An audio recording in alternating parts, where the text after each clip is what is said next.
Well, good afternoon. This might be short and sweet because we've got a match. Well, this is VP4 Online, Virtual Pool 4 Online. We've got a match about to start in the Virtual 8 Ball World Championships, but we've just had a post in the lobby from Steve. And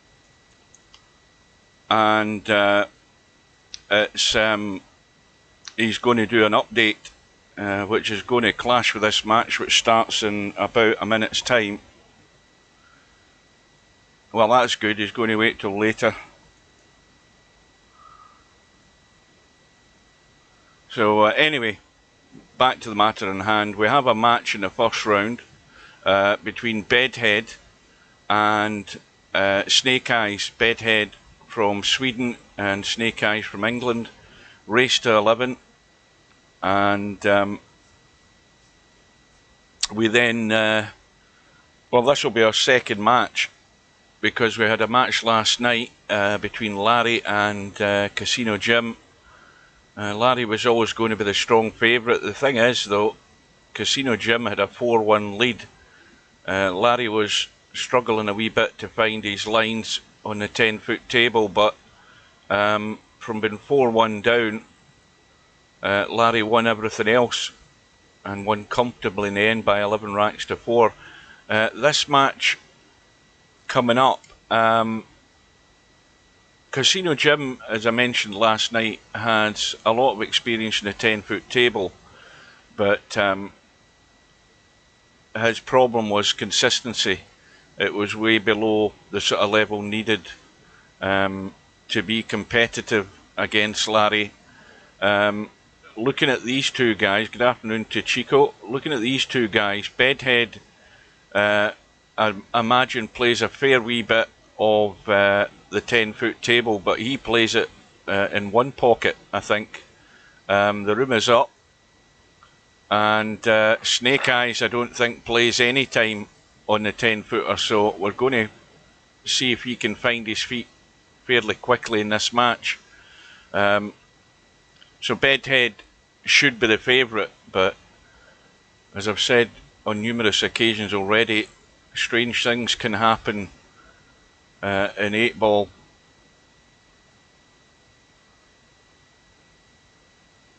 Well, he was about to do the update right now and didn't realise that this match was about to go ahead. So he's dropped the idea, which is probably the right thing to do, because it's in danger of wrecking the tournament.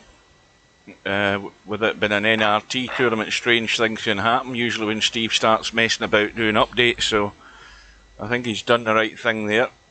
So Bedhead has won the lag and will break off in a perfectly straight rack by the look of it. And it's alternate break, 30-second shot clock and 2 15-second extensions.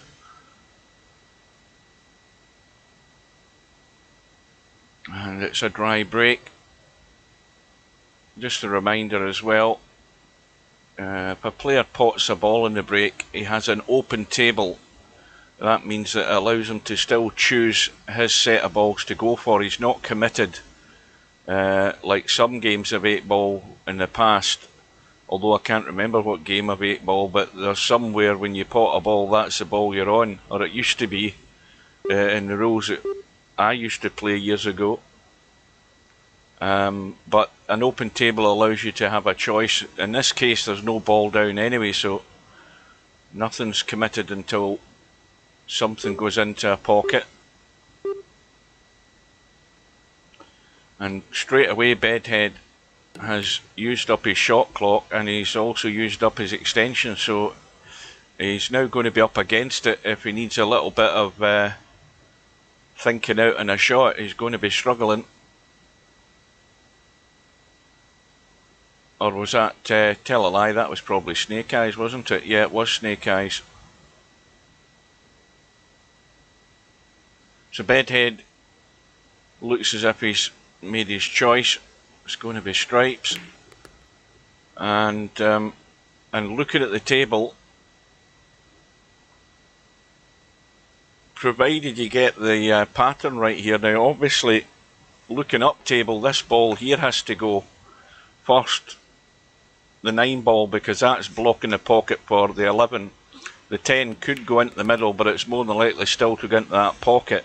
And the 14, I think it is, tell a lie, it's the 15, goes into the middle. So depending on the angle, and the angle's not good here for Bedhead in this 15.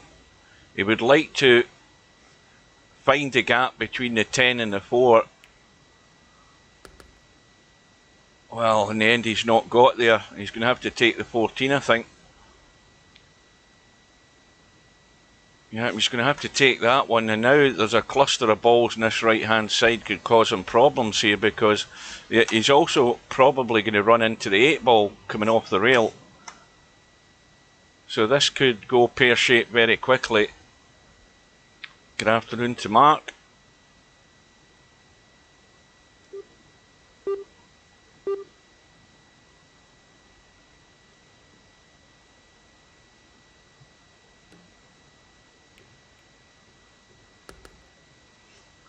Well, this time he's got on the 9 ball, which is the one that he had to get rid of. And he's going to have to force this through unless... Well, to be honest with you, I think he still has to force this through to try and get around. And again, he's taking a risk because there's no pocket down here. And he's a bit straight, so he's going to have to get it moving, try and get into the gap past the 4 ball. And he's got there. It's another tough one.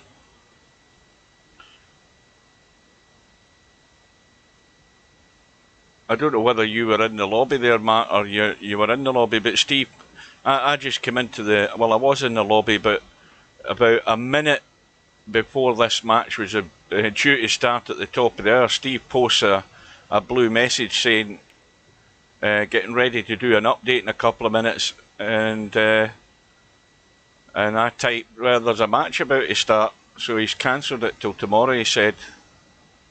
And there's a mistake by Bedhead, and these are the type of things where you're going to see a pattern like this throughout this tournament. It's going to happen time and time again, where a player gets in, he runs most of his balls, and then he comes unstuck on one of them. And now the incoming player, Snake Eyes, has a chance, albeit not an easy one, to pinch the rack.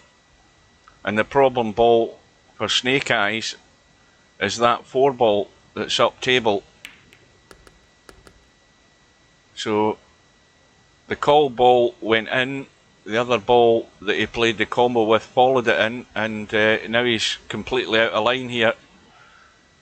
He hasn't thought about the cue ball, and now it's odds on that unless he can get cover or pot this 4 ball, which is a tall order. Well, that's a good shot. That is an excellent shot. He's even knocked in Bedhead's ball, but that doesn't matter. It's what he can do with these remaining 3 balls, and really now in the position he's in, he's got to take this out, because it's very unlikely that Bedhead's going to fail a second time. And again, there's a problem here immediately with the collision off this 1 ball.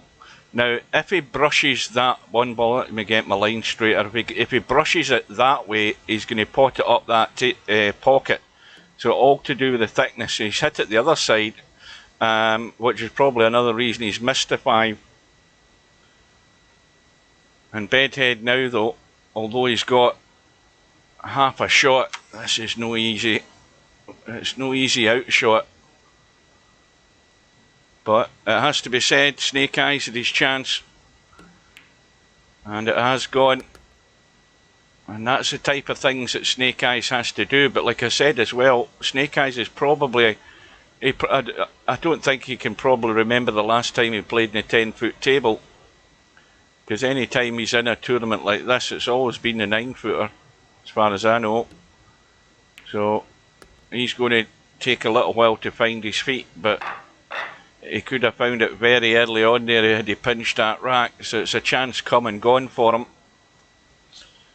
But now he's got his break. And a ball has gone in, the 11 ball's gone in. The 8 ball is blocked off by the 2 solids. So if he commits himself to the stripes, which well, probably both set of balls don't look too bad. The problem's having to clear that 5 ball in the bottom right hand corner there to open up the pocket for the 3. But he's looking to choose the solids, which now means that he's got to find a way to break out this 8 ball.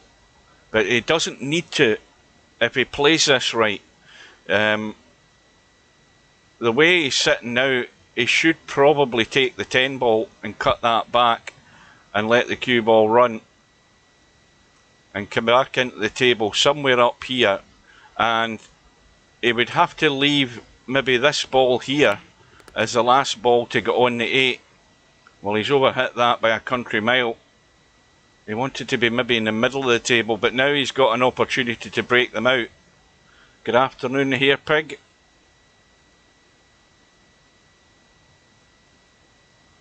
No, it's solids and stripes, Mark.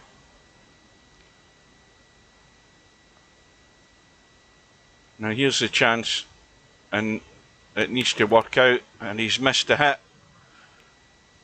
He's also missed a hit, and he's used up one of his balls that's going to let him get onto that 8 ball. Now he's going to have to dig out a shot and try and hold the cue ball, and I don't think he's going to have a great deal of chance of doing that here. He could drag this 9 in and try and maybe spin into something here just to hold the cue ball. Oh, he's went for the cut. That was a tall order, that one.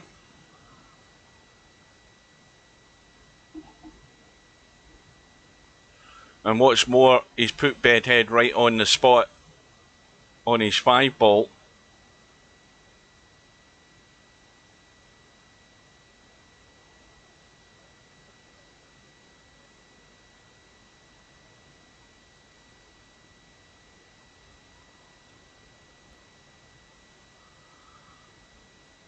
So the 5 ball has now gone. There's still a narrow window, a very narrow window to get on that 3. Very, very tight. He's got to really be accurate. Where he is just now would maybe give him his best chance of cutting that 3. He could also stun into the 8 here, but he hasn't done it. He's got the cue ball back out to a similar position. He's got to deal with the problem ball.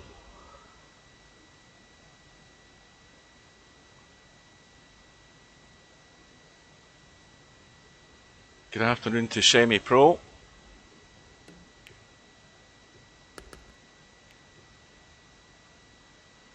So, Snake Eyes has had 2 chances and he hasn't taken them.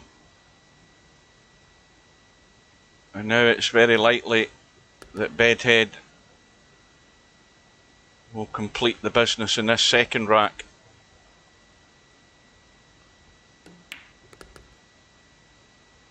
I still think Snake Eyes would have been better cutting that 9 ball and just dragging off the pace of the cue ball and trying to get a hit on something, rather than taking on a much tougher pot than he did. But everything's great within hindsight, isn't it? So, but either way, looking at it, he's 2-0 down.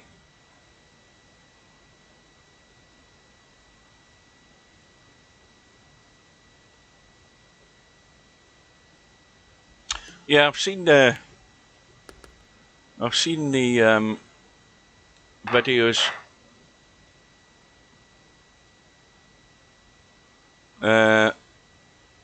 With the VR mode, but I think it's a lot of money for not a great deal of benefit, in my opinion, with the game, and the fact they end up feeling sick.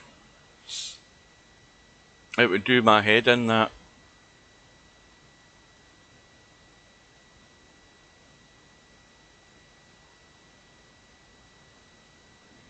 I'm busy doing a 2,000-mile trip on the harsh Russian map at the moment on Eurotruck.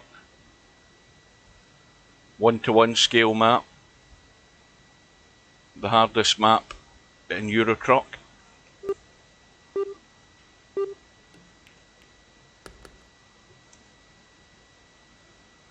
Well, Snake Eyes on the solids, and I'm looking at the table.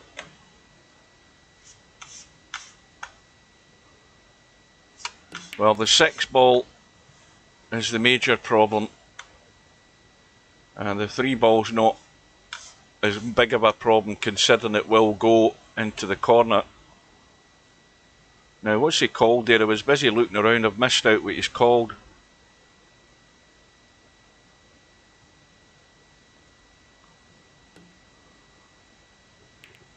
Oh, he's got the double kiss. That's worked out. But, well, now he has to then look at somehow just killing this cue ball if he wants to take that 5 at the moment, because it might be the best chance of getting on it. Well, he maybe couldn't hold it, and it's like I said before, he's running out of options, and this is where Snake Eyes could come undone again here. There's the critical shot is getting on that 5. He can try and chip into the 12, and he's missed it, and now he's got nothing.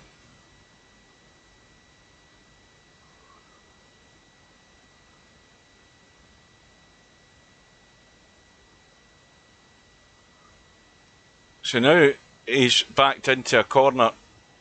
Bedhead, the strong favourite for this rack right now, simply because Snake Eyes didn't get it right. And the shot decisions you make in 8 ball are very critical as to how your pattern is going to be to get to that problem ball to deal with it. And now he hasn't got cover. Everything is on, and it should be 3-0, although well, I suppose you don't need to worry about that 15 ball, because Bedhead can easily get to cut that 15. But straight away it's not looking good for Snake Eyes. You've got to always see the bigger picture when you're playing 8 ball, because of the critical move that you have to make at some point on a particular ball, and whenever you have a sniff of that opportunity to get there, you really must take it, because you very quickly run out of options, and players need to see that sooner rather than later. The 5 ball was going to be the problem, or was it the 6 now? I've forgotten, but anyway, he didn't get it done, and he could pay the price, although Bedhead could have ended up better here. Snake Eyes back at the table. Tried the combo, I think. And now the 8 ball's over the corner. And now Bedhead has fully got the table at his mercy.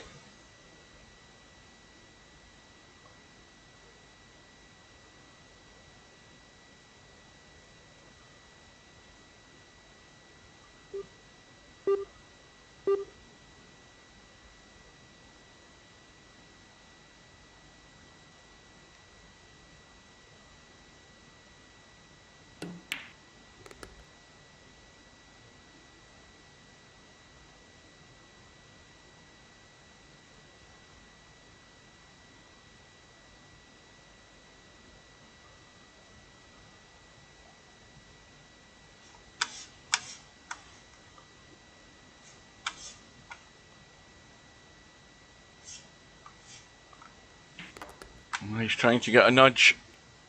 And again, well, I don't think that's worked out too favourable. He's broke out the problem ball, but he's created another problem. but it looks a reasonably good combo. He might have to tweak it a little bit, and there's not much of a gap either to work with between those two balls. And looking at it from here, that 15 ball looks as if it's going to the short rail. Well, we're going to find out soon enough. But this time it's Bedhead that makes a mistake.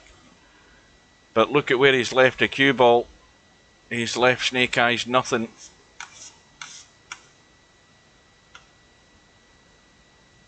And Snake Eyes, he's calling banks and all sorts here. I mean, he's got a perfectly good safety.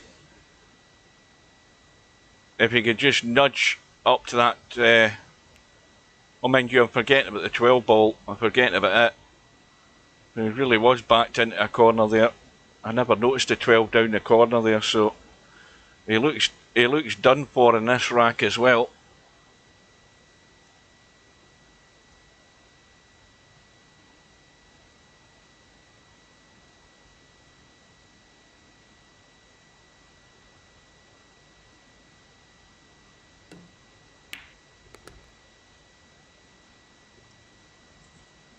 I'll tell you something, Larry, if only Casino Jim could pot balls and have been a bit more consistent, he could have given you a better run for your money in that match.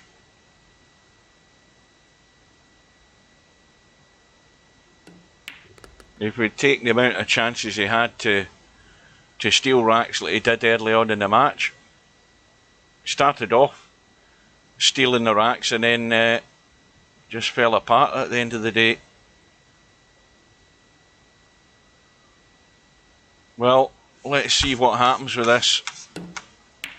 And well, it goes in clean as a whistle. And now it is most certainly going to be 3-0.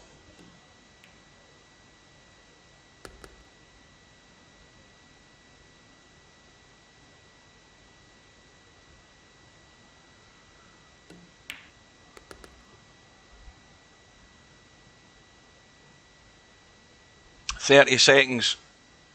So basically that's a minute, isn't it? The 30 seconds plus the 15 seconds.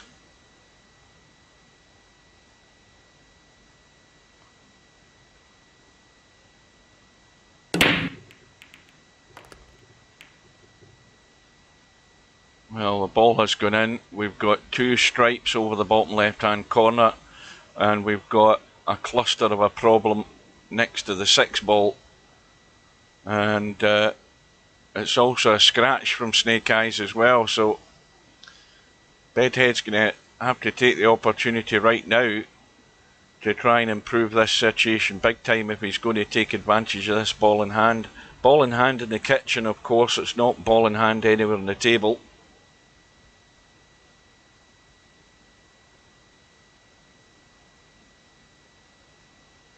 And he could try and chip this combo in and run into the 10 just to open up the 14 here. And that's what he's done. Oh, the 8 ball's gone in. And there's the first gift for Snake Eyes. The foul on the 8 ball gives the rack to Snake Eyes. And that's how strange and quick things can happen in the game of pool. Bedhead did the right thing, because he had the perfect reason and the perfect shot to get the breakout, because it was the only way he's ever going to progress in the rack was to open up those balls that were tied up. And then he gets the unlucky roll, chips into the 8 ball, knocks it into the middle, and it's rack over.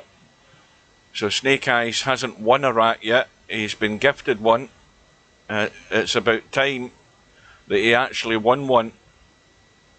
And the way this table's set up right now, the balls are pretty nigh perfect, whatever he chooses here, Bedhead. So again, he's on the stripes.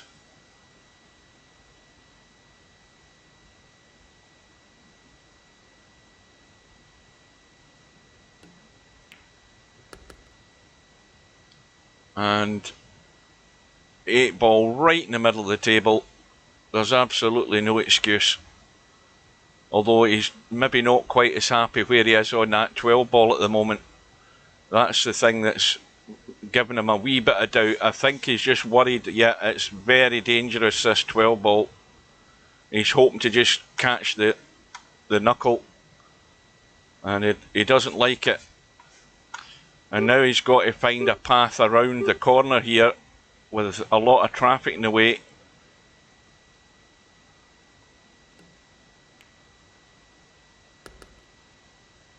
Well, this Simon could be one of these Simons that signs up and then totally forgets they're in a tournament and doesn't have messages coming through to him and doesn't check his profile.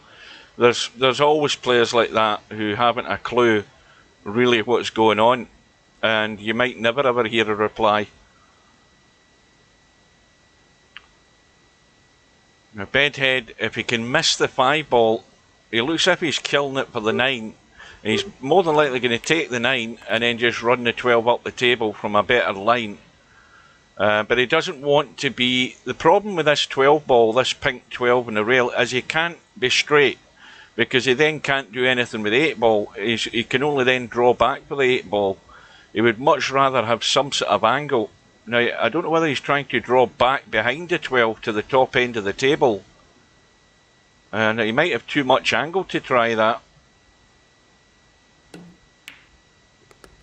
Now, you see what I mean? He's left himself dead straight, and now he's got to just draw back and get the pace right. He could end up being hooked behind the 3 ball here if he gets too much juice into this. But he's played it well, and he's got the job done. So, imperative now that Snake Eyes does something here, because this is going to run away very quickly, this match. He needs to get a ball, a shot, and get control of the table. And by that I mean, if he can't run out, he has to make sure Bedhead can't. And once again, no joy, and the balls are all pretty good apart from the 10 and the 6. Although that 6 is dead set.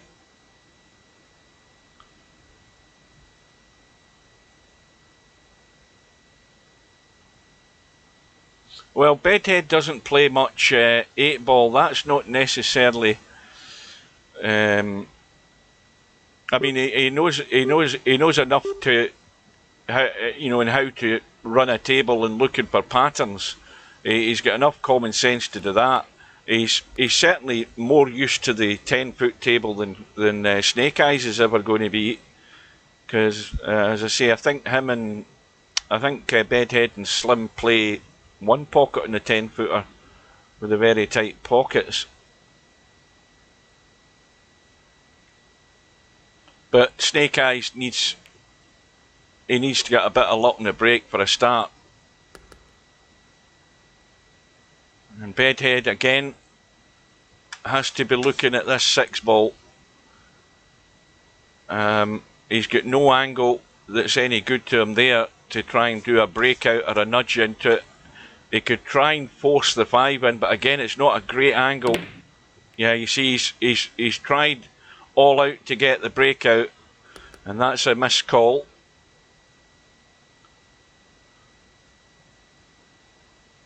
In fact, wait a minute, no, it's not a missed call, because the ball's went into the pocket he wanted it to go in the first place. I've just realised that.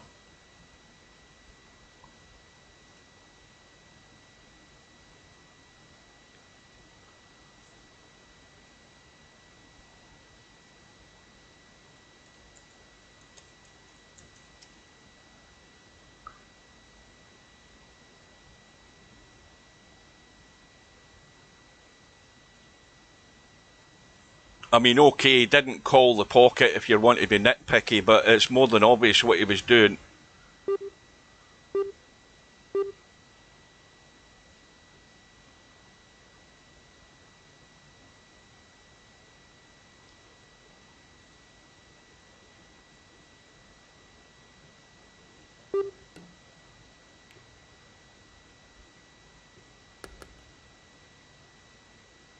And again, Bedhead had a first attempt to try and break that 6 ball out, and it's the same situation again. He's running out of options. He can still get nice on this 2 ball. He's just trying to leave a cut in this 2, and this could go wrong if he hits this too hard, because, well, the 10 ball doesn't look as if it's dead in line to go into the pocket, but you never know, depending how he hits this 6 ball, and he needs a bit of luck. You see what I mean? The 10 ball's thought about it and it's gone in, and that is a chance. Commentator's eye gets it right again, and it's a chance.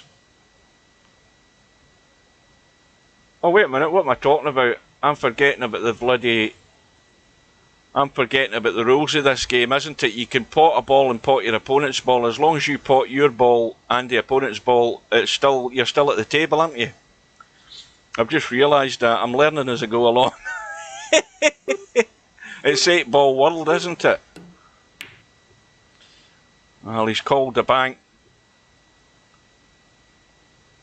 Well, this is a must rack now for Snake Eyes. And this is where he has to deal with that 9 ball there next to the 8 ball right now, because he can drop onto it. And he wants to get rid of that 9. He's gone too far. He's just gone too far for comfort here, because that means he's having to let the cue ball run loose a bit. But if this was me at the table, I'd be taking a 9 right now and just nudging out into the table to take the 13 or the 11 or something, whatever that one is. Yeah, it just passes across, doesn't it? That's right.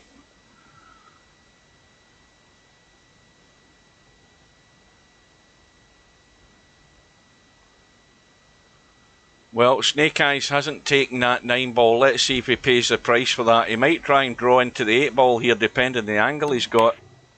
And he's trying to get up table. You see, he's thrown away chances here. And again, in his defence, not used to the 10-footer. Still not a guaranteed certainty Bedhead's going to get out here, but he's looking to see the 8 passes the 9 if he's going to get drawn back up the table. Oh, Bedhead's... Well, let's just say he likes the Bedhead cut, doesn't he? I mean, it does go, but once again, not from this angle. Is it going to make your life easy? But this is the way Bedhead does it. And in it goes, and once again, a chance there for Snake Eyes. But I don't think he was really set in his mind as to what he was really going to do. But he should have listened to me and get rid of that 9 ball. And rather than trying to do something more elaborate. And it's all too comfortable for Bedhead at the moment. 5-1 up.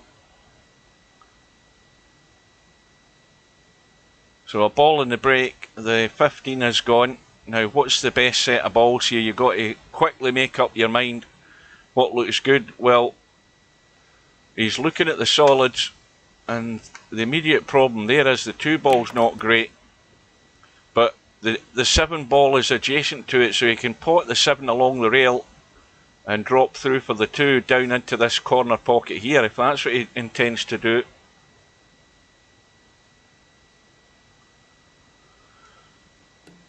And that 2 ball can be dealt with if you play it right, and the way to play it is just pot the 6, roll through for the 7 and drop through for the 2 up table.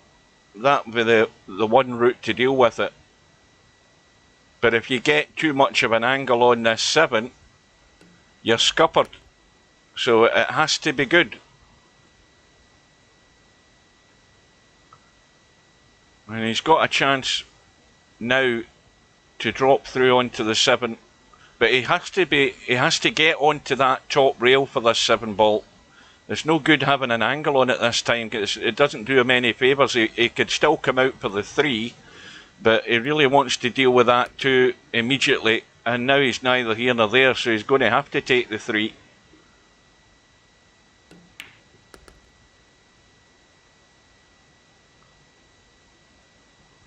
Well, that is a better way to deal with the situation. Make the right choice of balls, but he's made his choice. He's made his bet, his bed, so he better line it. And, well, I think he thinks this 2-ball squeezes by comfortably past this 8-ball. It goes in off the jaw, but again, not an ideal line to be playing it. But then again, it goes in clean as a whistle. Where was the problem?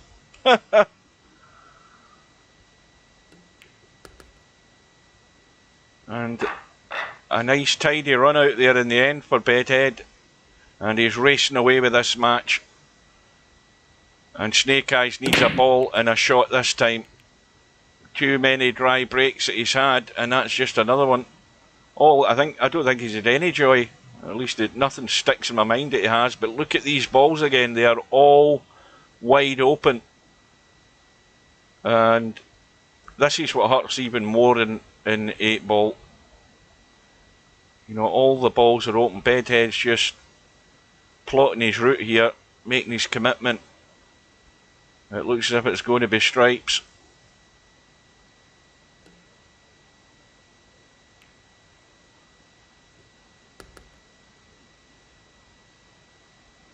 I might have to end up cutting that 14 into the middle, or the 15, sorry. Or can he see the 12? No, I don't think he can see the 12, or at least see enough of it to cut it.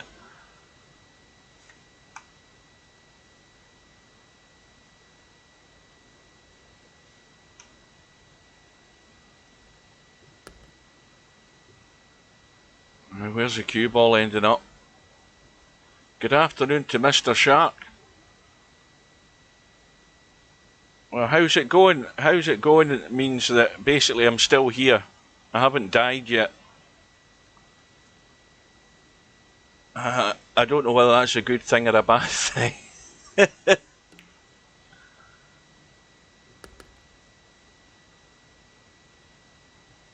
Well, how comfortable is he here?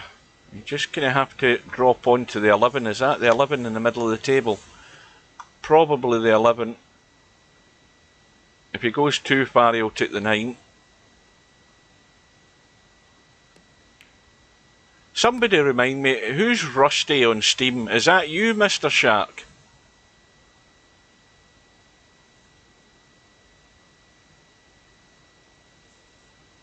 Who's Rusty again? Is that, what was his name that used to be in VP4 regularly? And then I think he went to Shooter's Pool. I'm trying to remember who Rusty is.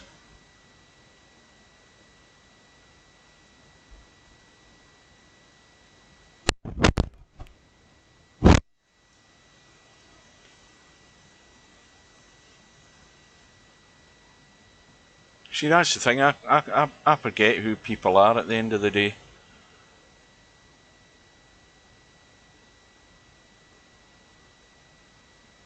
And then again, I can't remember who Rusty's name is in VP4. The 14 past the 2. Well, it goes, you can get a bus past the 2 if you're looking at it from this angle.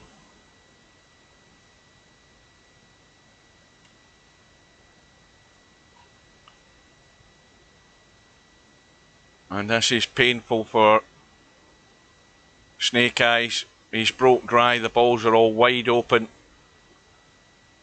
And this is the type of game that can go this way, where a player of Bedhead's class is going to plot his way out no problem at the end of the day when the balls are like that. He didn't have to run into anything, he just had to pick his way through them. And as long as you can move that cue ball, you'll get the job done. So this is one that hurts even more for Snake Eyes, coming up dry, and he's now 7-1 down. And this match is pretty much over unless there's a big turnaround.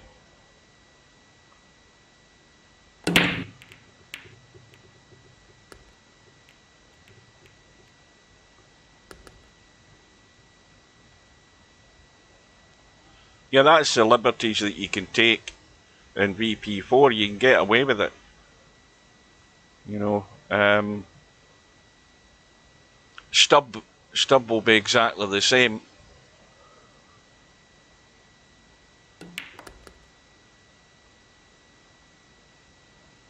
Stub will be, taking liberties, running into balls when he doesn't have to, just knowing that if he can see the next ball, he'll think he's odds-on favourite to pot it. The problem with Stub as well is he doesn't play in the 10-footer. And, there's most of these guys don't. So you've got to find your feet in the 10-foot table, no matter what game you're playing.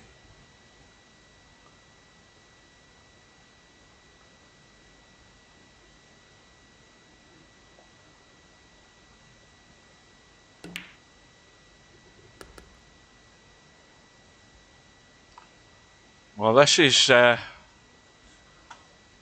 crying out just to be killed stone dead to deal with that. What ball's that? Is that the 5 ball that's there? How straight is he? Oh, he's slightly the wrong angle in the 4, and he could end up. I think he's going to take the 4 in the middle and then just hold for the 5. Now let's have a look at this 8. Well, they're getting tighter and tighter for Bedhead. For this 8 ball to get past that 14, if he's looking at it from that side.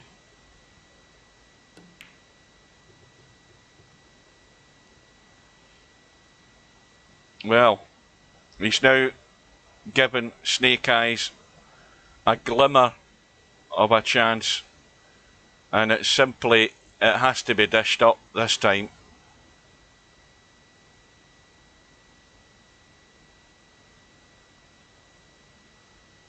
Now ideally he wants to leave the 14 ball as his last ball so he can come out behind or out into the table for the 8 into the same pocket. Take the 11. The 11 at the bottom of the table, they should be getting rid of that.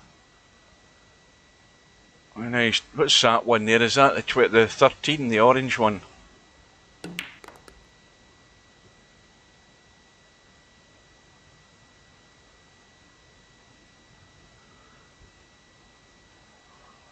Well, he does not want to have to run up the table to get on this 8 ball. He has to get rid of what's down here and deal with that 14 as his last ball, I would think. So it hinges on the angle that he has when he pots this 9. Well, he's going for the 14 now. So now he has to miss the 4 ball or whatever ball that is, because the cue ball's running back up the table. He doesn't want to run into this. He's avoided it. And now it's imperative that he has the angle. He's got to, if he's going to pot that 13, it's no good like that, because he can't pot it past he can't pot the 8 in that corner pockets. He's got to get out into the table. And I think he can stun out past the 4.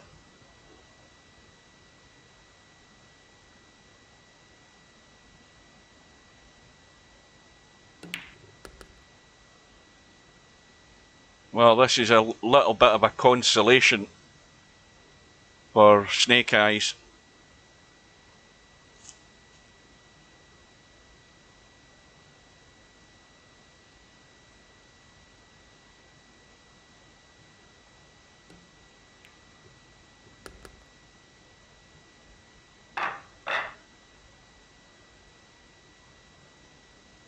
See, I would have more than likely took that 14 ball as my last ball before the 8, for the simple reason that it's near the 8.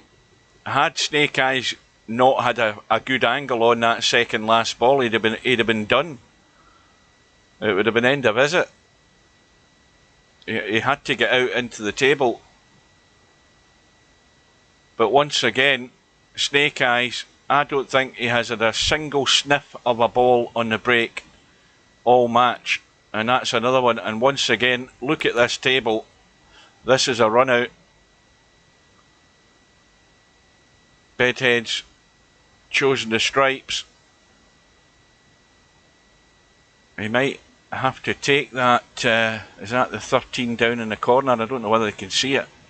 It looks tight.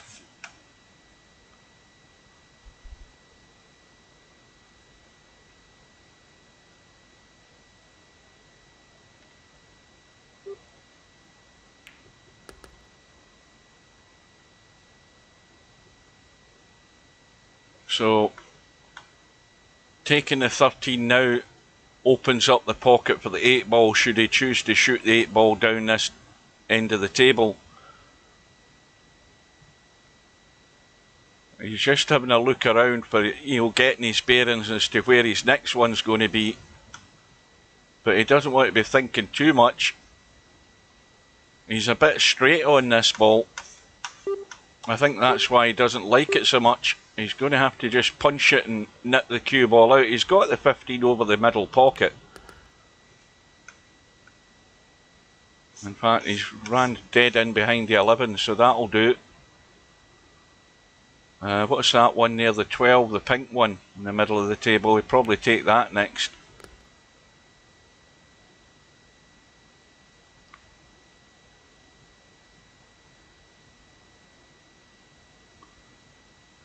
And I think this is pretty much done and dusted, this rack. We know the 8 ball passes the 1 ball. There's not a problem there, even if he has to end up playing it down into this bottom left hand corner. It's certainly going to be the easiest option because he doesn't want to try and get it really good on the 8 ball. He just wants to be in a good line with it, and he's got the perfect opportunity to do that. He can run into the 5, and that will do nicely.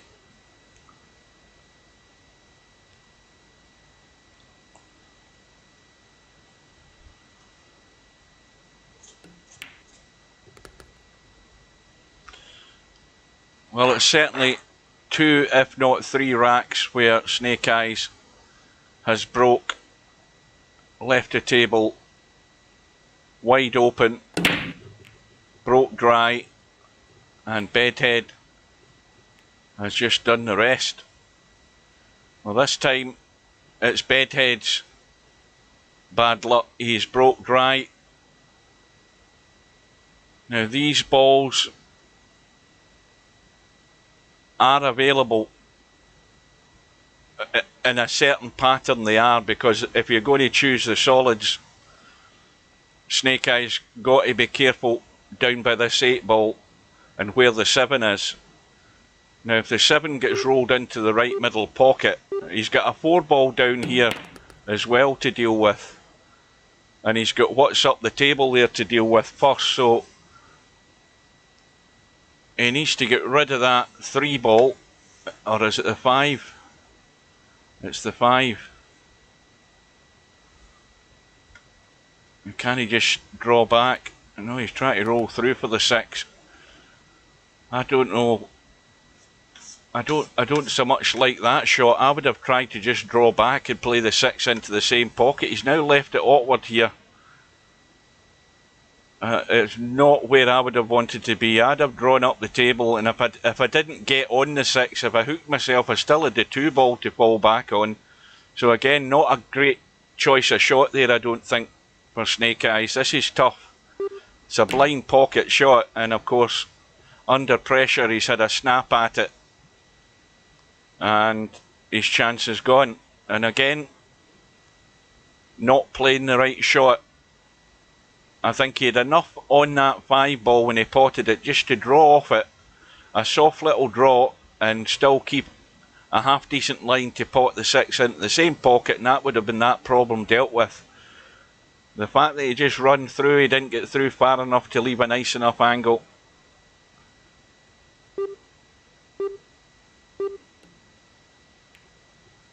Oh, that's right, you're right enough, Harold. I've been trying to think of that all afternoon.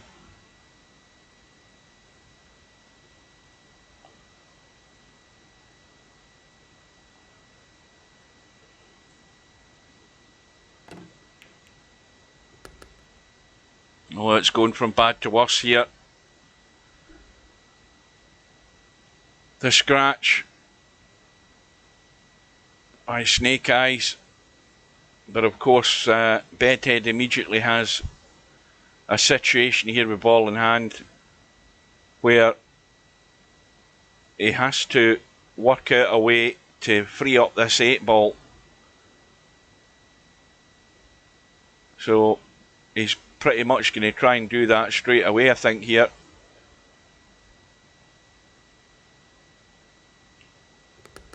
And that's not worked out.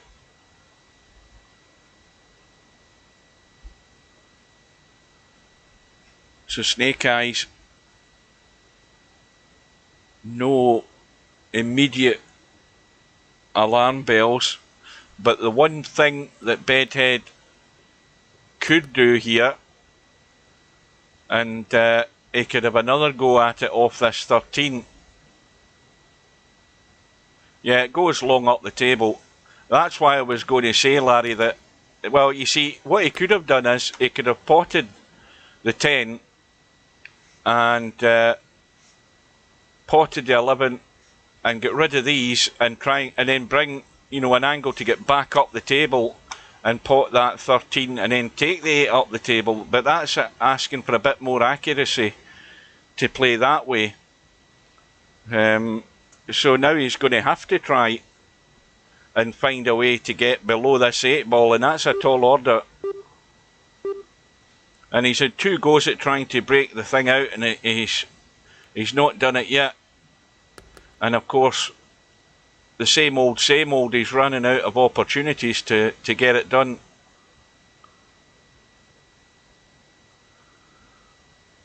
I think that, you know, sometimes you've got to take that option that you maybe don't like, and you know, it's always good when it works out for you. It was a taller order, I think, to have taken those balls up the table first and leave the 13 in this bottom rail, because the 13 was obviously going to be much easier to get on the 8. But to do that, you need a very accurate shot to bring the cue ball down to here, onto that spot, so that you don't have too much an angle and you could have rolled the 13 in and then just shot that 8 up the table. And now he's going to thump this in and try and run the cue ball. And it's a decent enough angle if he can get the line off. Is he trying to hit it direct, or is he going to go the bottom rail and try and come in behind it? You know, he's going to have to force this if he's going to try and hit them direct. Well, if he gets a nudge off the 4, which he hasn't done, now Snake Eyes rack, unless Bedhead can kick this in.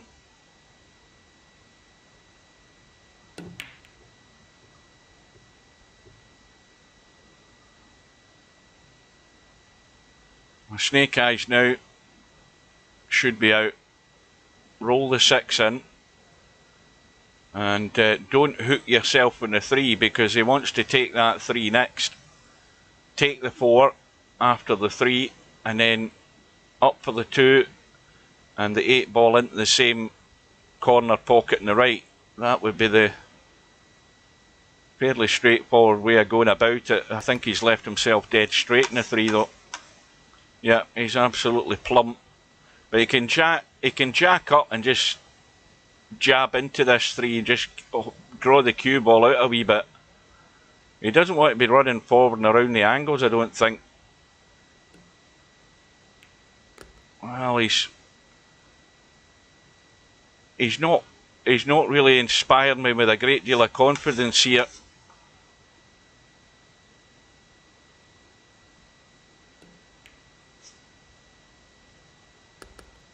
So now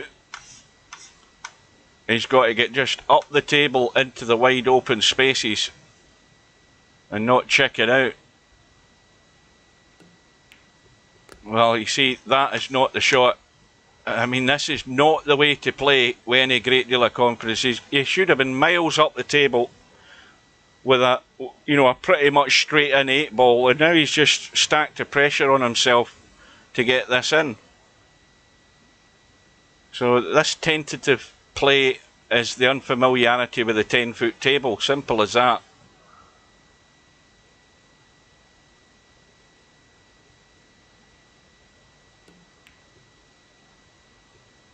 Well, he's got there, but let's be honest, it was not a run out there that was full of confidence. But now he's got a break, and is he going to get a ball at least to give him a choice of something? Well, he's got a ball. They're broke pretty nice here, but what went down? A solid has gone down, and the immediate problem with the solids is that if he was going to choose them, I don't think he's got a great deal of options here looking at the solids, but he has to, if he's going to decide on them, he has to get into this 7 ball pretty sharpish, and the only way of doing that is getting right on the rail. Well, has he got there to cut it? I think he has. That's pretty good.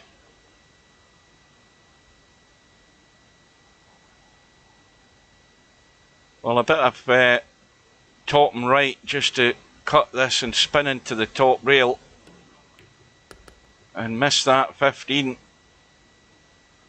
Well, again, I think he should have played that with a bit more venom, because I don't think he's got a shot. Well, he's got a 6, but look at the way he's queuing over this 15. I mean, this is dead and buried if you don't get this. I think he should have hit that with a lot more firmness to give himself a better position in the table. Maybe somewhere up for the 3 ball.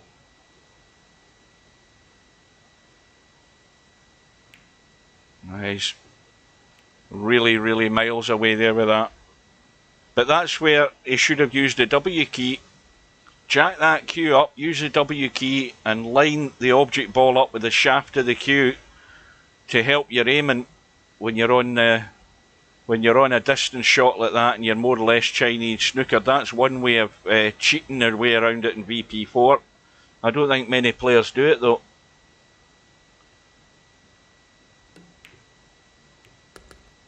Well, there's like one thing that's saving Snake Eyes at the moment, and that's the fact that he's 1 and 6 baller guarding that corner pocket, and Bedhead's 12 ball is in the mix there. So there's still a possibility here for Snake Eyes. But not if Bedhead chooses to get mean and nasty, which he can do.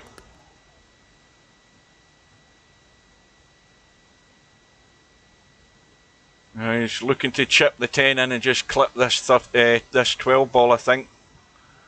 I mean, he's going to be unlucky not to still have a shot on his 13 up the table.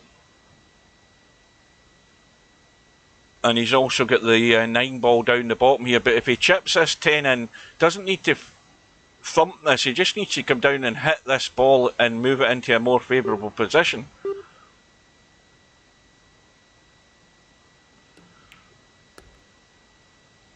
Well, he's maybe looking for a better angle off the 10.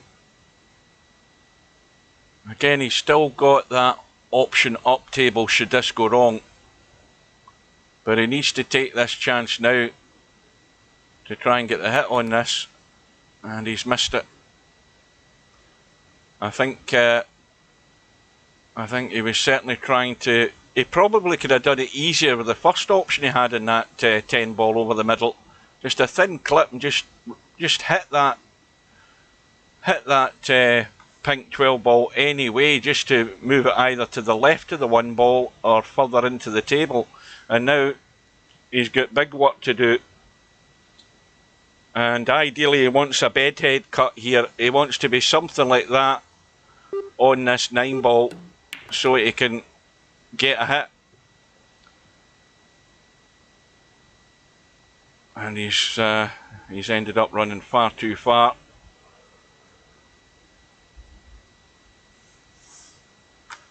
But look at the cut he's got though. He's got on it.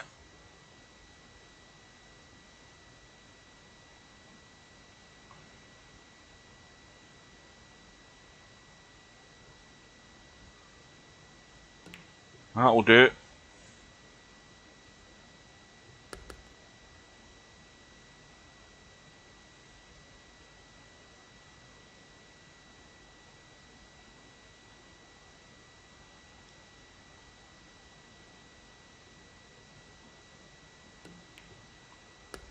And the 8-ball. See, that's the sort of shot that Snake Eyes should have played earlier on. You know, get himself right up into play in the table and open up the angle on the next ball. Bedhead's made sure he's got himself well up the table to open up the angle for the 8. Makes it an awful lot easier. And now he's only 2 away.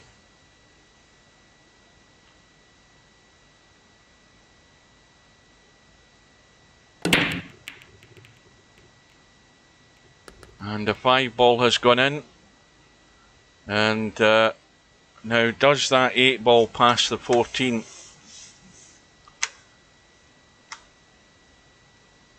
Well, it's a bit tight, considering that the 7-ball's very adjacent. I mean, he could, if he takes the solids and left that 7 as his last ball, he could maybe nudge into the 14 if he was going to do that. But either way, if he takes the solids and he's going to leave the 14 as his last ball, he's then going to nudge the 8-ball anyway.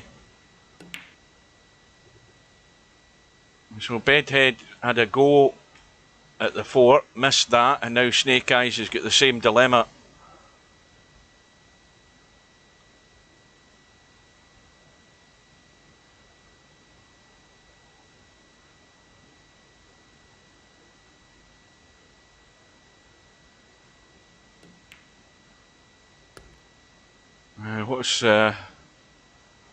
What's it light up table here? Well, he decided to take the solids, and there's nothing doing there either.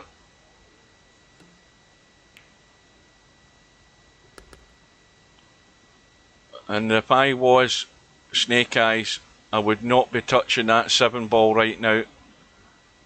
I would leave it there, because you don't want to do anything where you're going to nudge the 8-ball into play, because you can't run out from this position. You need a good hit on that 1-ball up table to continue your visit. Well, he's not put any great pressure on Bedhead.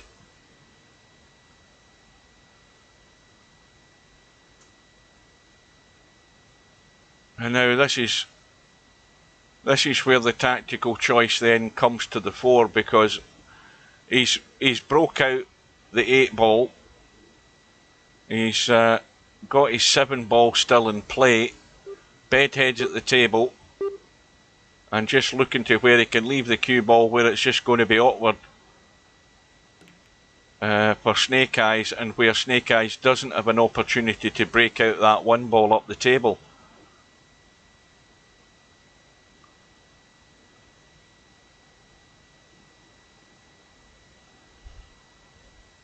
And this might end up being the longest rack of the match.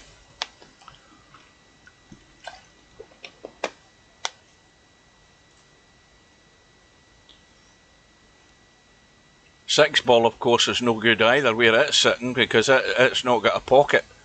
Blocked at both ends of the table.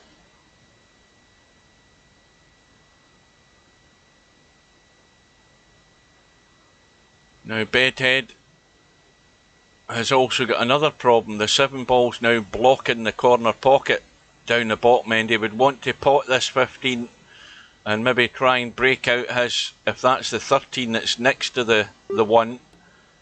But he's not interested. He's not feeling that this is the right time to make a move. And again, considering where the 8-ball's sitting, he's leaving it up to Snake Eyes to commit himself and make the wrong move at the wrong time, as they say. Well, if I was Snake Eyes, I would just run down to my 7-ball. I don't think there's any value in potting the 2, considering you can't really do anything with the cue ball. Well, he's improved the situation for the 6, but what's his next shot? I would have just played... Say, I would have sent the 7 up the table and just tried to get in behind the 8. I think that's what I'd have been more inclined to do, because there's absolutely no benefit in what he's done other than just opened a 6 ball. 1 ball's the most important one, and it's dead and buried where it is right now.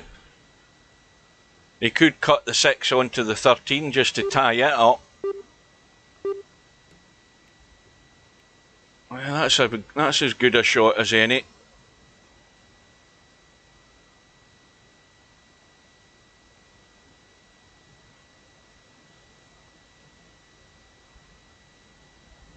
Well, if Bedhead doesn't get a legal hit here, it could work in Snake Eye's favour.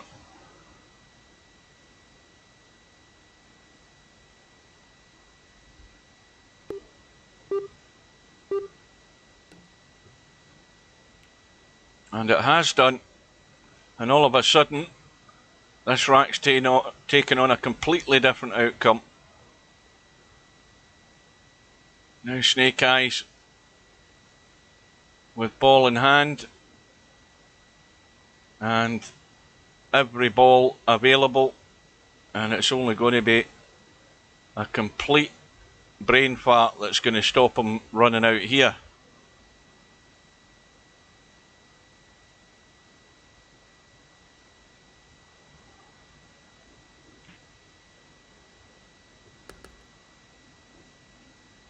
Well, if you're going to take the 6, you've got to run through to the rail and come back into the table, and then you're ending up with a high angle cut in the 7. If you take the 7 now, you've got to miss the traffic and get the pace right, and he's played it soft enough, and that will do nicely. So Snake Eyes won out the battle there with the little snooker he played, and he's looking for respectability in the scoreline more than anything here. But he's going to need things to go in his favour. He's going to need assistance from Bedhead if he's going to... I mean, if he gets another couple of racks back, and especially from now, if he can get a ball and a shot, not that he's had very much luck at all in this situation, and I don't think he's got any again. Where's the 3 ball? Oh, it thought about it, it looked in the pocket, decided against it.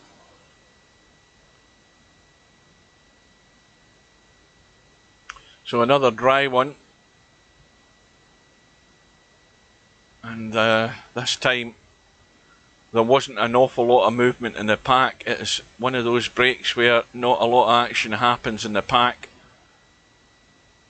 and the balls are all pretty much gathered here at the bottom end of the table, and we've also got 2 solids locked up.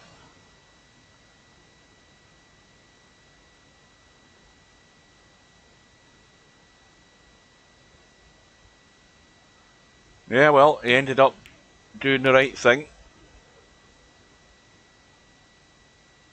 So Bedhead on the solids.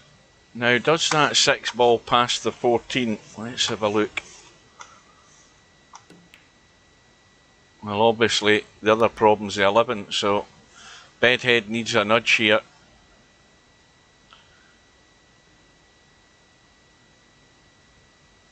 Now, can he bring the cue ball off the rail and over towards the 8 ball here and take a bit of a risk?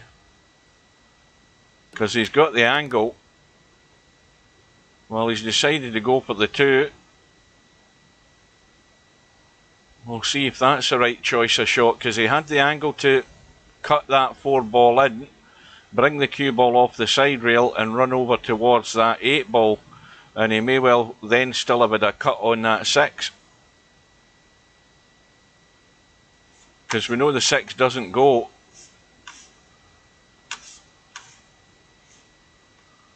Now I think he's in 2 minds. I mean, he's going to be running up the table. Where's his next ball coming from? He could run up the table and try and go over to the right side for a shot in the 7. And if he gets the right angle in the 7, he can run through, nudge the 8 ball or chip the 6. But you're really relying on a lot of luck here. And that's what he's looking like doing, I think. Let's see how he looks. I don't think he could have ended up much better. He doesn't need to force this in. But is this 8 ball going to hit the 14 and nudge the 6? Well, now he's no choice. And immediately, Snake Eyes becomes the favourite. Although he's got a couple of problem balls, but he is the person that's going to be in control of the table in a minute. And he needs to make the most of this, because he can have Bedhead locked up in a cupboard here in a second or two. Bedhead's just doing the right thing and tying up his 6 ball with the 14 to make Snake Eyes work for it. So Snake Eyes should just be pushing that ball, what is it, the 12 into those 2 just to open them, or at least hit one of them to open them both up. And that's a good shot.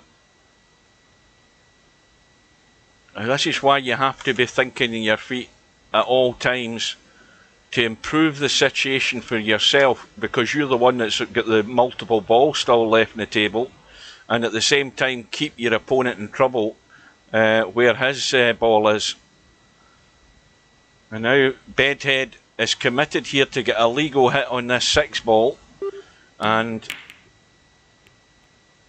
well, that might have saved him. He's got the hit and he's got a rail, and what's more, he's got Snake Eyes with balls tied up in the rail. The 11 ball is extremely tight to go past that 8 ball, so it's going to end up difficult for Snake Eyes. And what's more, the 6 ball is in play. Now, how easy is it to get on that 8 ball? Well, the 8 ball goes no problem as long as you're round about there. So the pressure's on Snake Eyes here to keep things locked up.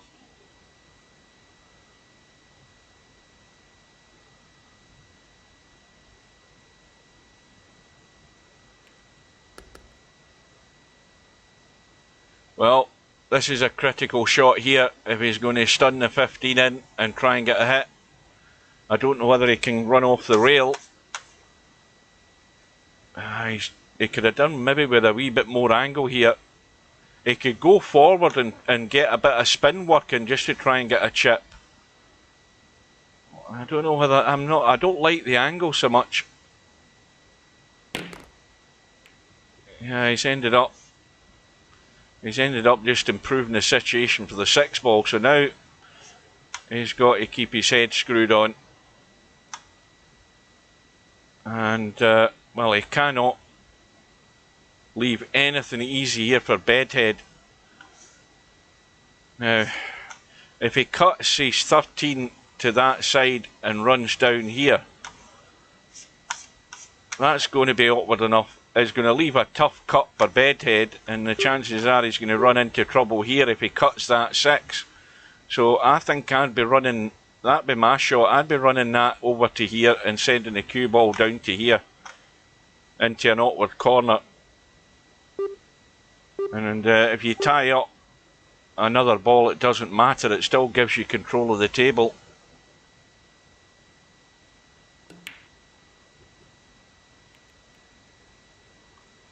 Well,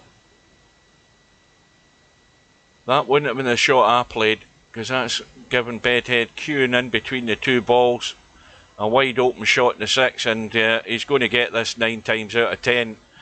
And we know the 8 ball goes, so that was a sellout shot. I think my choice of shot would have been a better idea, albeit you're still leaving Bedhead a choice of shot, but you're not leaving him one quite as easy as that. So Snake Eyes didn't see what I thought was a slightly better safety, and paid the price for it. Bedhead now 1 away. And it sounded dry to me.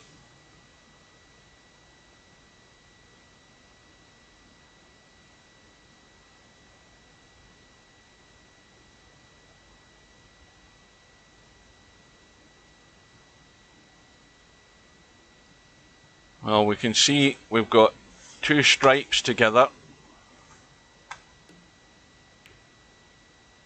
And the solids, looking at them, are all wide open.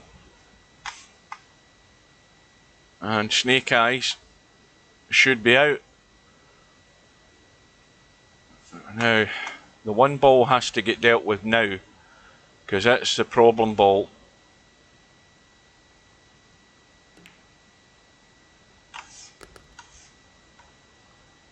Now, what ball's that that's up there?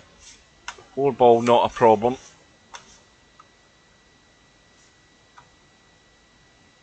Now, the problem now is, with this 3 ball, does he want to try and skim past the 5? Or stun in a gap and get down here, knowing that if he doesn't get on the 4, he'll probably have the 5. And that's worked out. And now he's got to get a hold of the cue ball and keep this under control.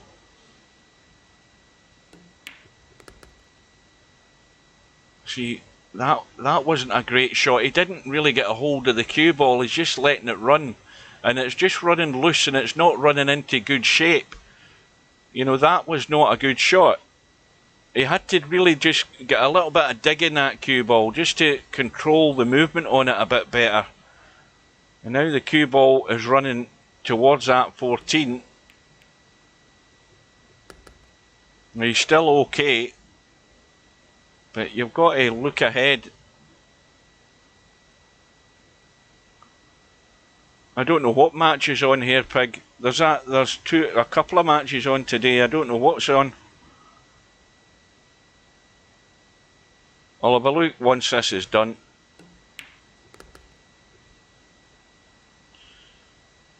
And again, that's just careless.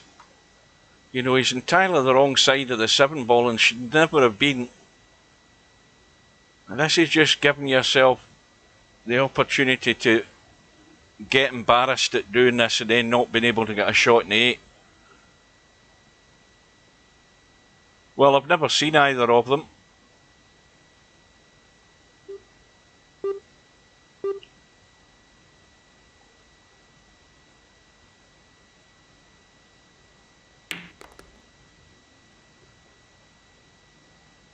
You see, this is where you're ending up, putting real pressure on yourself. You know, if he hangs this over the pocket, he's dead and gone. Even though Bedhead's got a combo to make, and I don't think it's lined up very good, but I'm sure he would find a way to deal with it.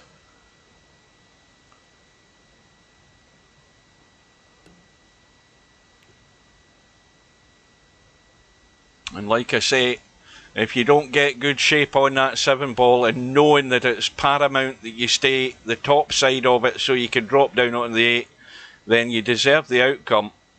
I mean, that's fundamental basic errors in tracking to the next ball, and Snake Eyes is going to pay dearly this time. Those are unforgivable mistakes. If you've got your wits about you and you're aware of what you're doing, you cannot do that when you're down to the last couple of balls, leaving yourself a high Bedhead, cutting 8 and then just hanging it. And Bedhead's going to go all out and take the risk right now for the combo and get it dealt with. And then his other problems up table, there isn't any real major problem up there. And Snake Eyes has escaped for 1 more shot, but he's going to have to kick it up and down. And or is he going to try and jump, because there's no jump cues, and he doesn't want to hit this sweep. He wants to hit this off the rail so he doesn't follow the 8 in, because that's what you don't want. And he's got to pick the line. Probably just to the left of the middle diamond there. I think he's too far. Yeah, and that is definitely game over.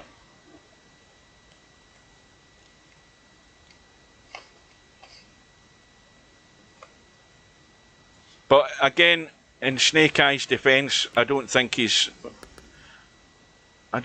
very much of an 8-baller in VP4. In fact, he's not very much of a 9-baller either. I don't see him playing a lot, but he's certainly not a 10-foot player, 10-foot table player. But you live or die by your shot choices in these games. But the unforgivable shot was that bad position in the 7. Giving yourself more work to do at a critical stage when you're trying to hang in the match. And okay, you get a second chance at it, but it was doomed to failure. So in the end, Bedhead not really under any pressure. Although he's going to have to work to get this 10 ball. Trying to spin it out. Well, Snake Eyes might have another chance here. This is not easy. But there's a faint glimmer of light. Only a faint one. It might just be about to be snuffed out. And he lives again. And that's Bedhead getting himself 2 straight in the second last ball, leaving him a lot more to do with the cue ball.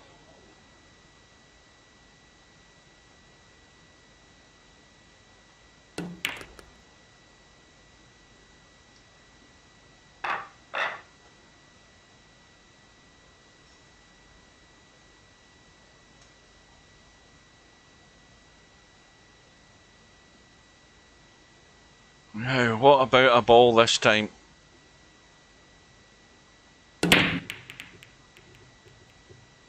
Well, the 10 ball's going in. That 5 ball makes things awkward for the stripes, so it looks as if it's going to be solid straight away here for not solids. It looks as if it's going to be stripes. I would think. I'll say that again. Solids. I'm getting my solids and my stripes mixed up because obviously those balls there are guarding this pocket, and the 3 ball goes now straight away here. Snake Eyes should be thinking about that 3 ball up the table because all the balls he wants to work with are down here adjacent to his 8 ball, so he has to get up there and get that dealt with. He doesn't want to be taking all the easy stuff down here and then having to cut this 3 and somehow get on the 8 ball. That's going to be fatal.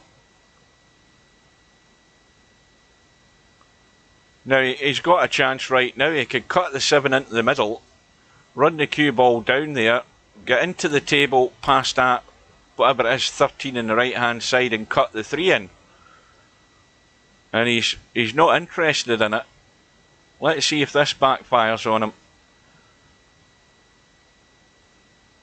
My alarm bell is ringing straight away here because all the working is down here, but the problem's up there.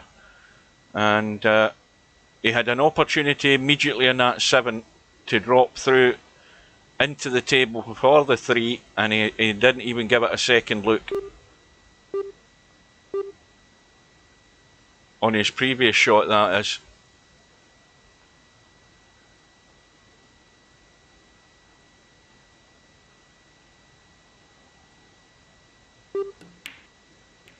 Yeah, he's struggling to find the lines on this 10-footer, and once again, wrong choice of shot to start with.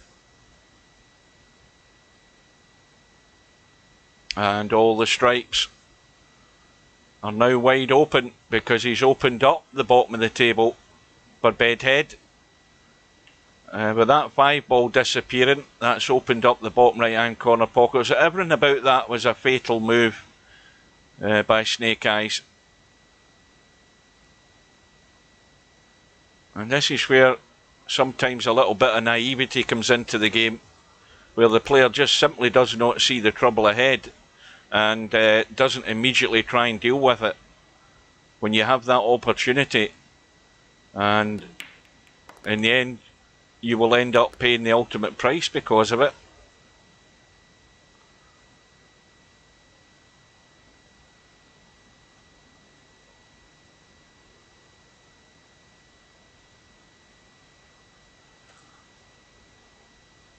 Well, you see, that's a guy that knows his limitations.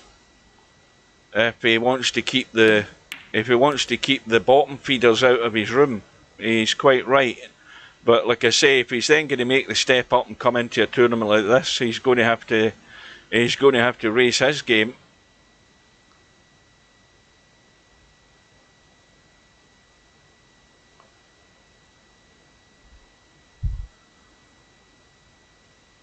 So Bedhead just needing a good line on this 14. Well, he's gone too far into the table, but it's far enough that he can cut the 14, just jab into this and stun across to the left as we look for the 8 ball into the same pocket.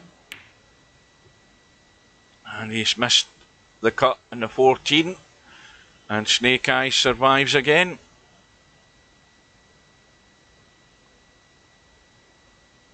Well, that's what I'm saying, you know, players who are quite happy playing the same level of players every time to make themselves look good and feel good, that's fine, but if they commit themselves to come into a tournament like this, they're going to get found out. They all have done. All the ones with big fancy ratings, not naming names, but they mean absolutely nothing when it comes to actually showing how good you're thinking.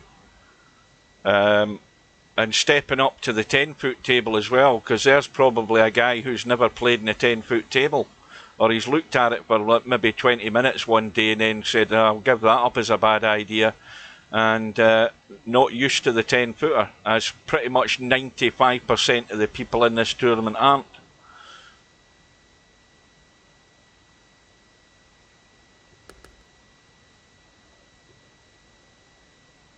And Snake Eyes has left it short again. You know, he's letting this cue ball run for the 9-foot table. He's not letting it run for the 10-foot table. That needed another foot running on it for that 1 ball.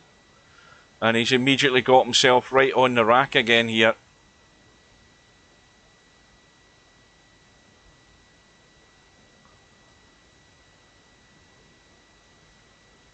And now he's umming and ahhing and thinking. He's not making his mind up. He's not committed. And look at the angle he's got here. This is really ugly looking at it from here. And he's underhit that by a foot. And now he's left himself the big Bedhead cut to survive another rack. Now he needs to play this at a pace. Again, you've got to keep your head screwed on when you're playing this cut. If you play this cut to smack it in, you're going to bring the cue ball into play, but if you play it to bring the cue ball somewhere down here, and maybe just check it a wee bit, that way Bedhead's not got an easy shot in the 14, so he's got to be aware of what he's doing. You know, play all out for the pot and get the pace right in the cue ball. And that ended up not too bad. He didn't leave it, you know, a dead set for Bedhead.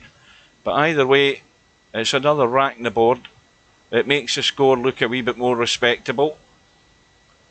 The mistake from Bedhead was punished, but immediately Bedhead gets the break. The balls are flying in all over the place.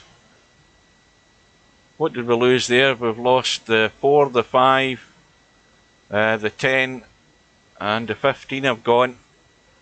And everything's wide open. Well, if this match isn't over now, it'll never be over.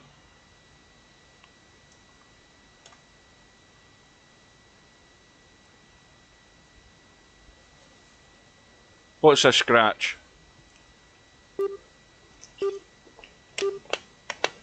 What did I miss there?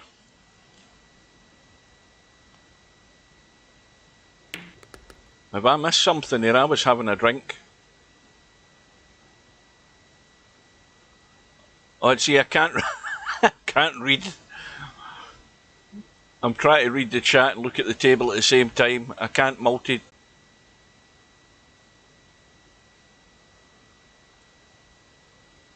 Well, they're on the end of my nose, which I think is usually a pretty good place where you put your glasses.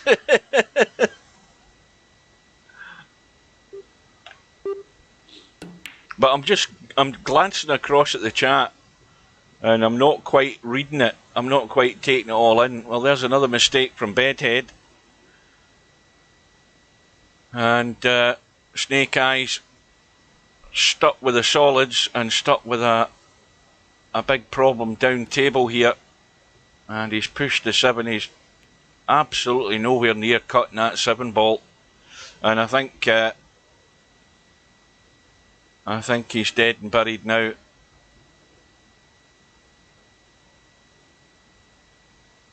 I don't think he really played that with a great deal of commitment in that 7 ball.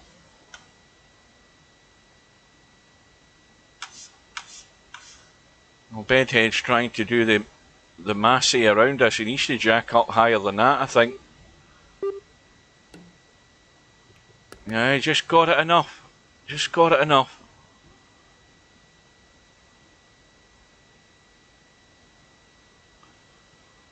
Now,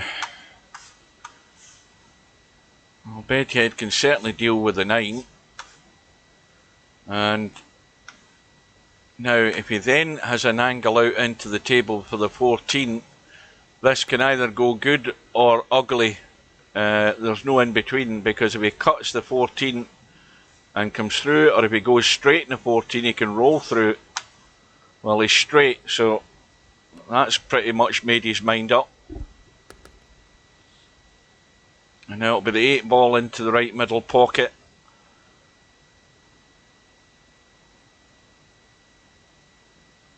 But this 10-foot table's catching them all out. It caught Larry out last night. Although,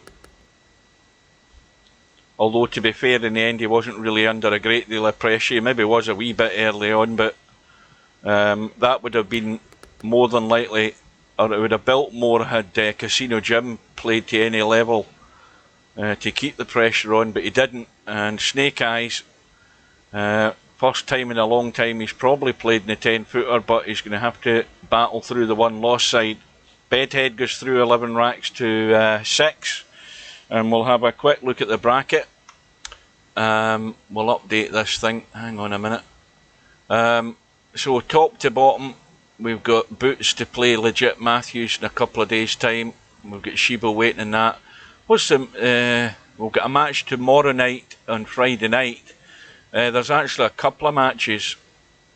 Albinario plays Tommy at 9 o'clock tomorrow night. And then if we go further down, well, we can see Bedhead now plays Marcellus. Larry's through to play Popman, who should be tougher opposition for him. We've got Keith to play Mr. Fox. We've got what's the day's date? Is this the 4th? Yes, it is. Aye. We've got this match tomorrow night at 7:30 between Cobra and Mooncake. So we'll watch the first half hour. In fact, tell a lie. I sent a message to Redback a couple of days ago to get him to change Friday night 9 ball, and I don't think he has yet. It's now going to be starting at 6 PM GMT, just so that you guys know. He must have read my message by now, or he doesn't pay attention to his messages, one of the two. We've got LS3 against Spectre Dawn on Sunday, I think that is. And Cheeky Chico waiting for that one. And then further down, we've got Mr. Strocum against Miasma. Fast Eddie waiting in that. Where's this other match we're talking about?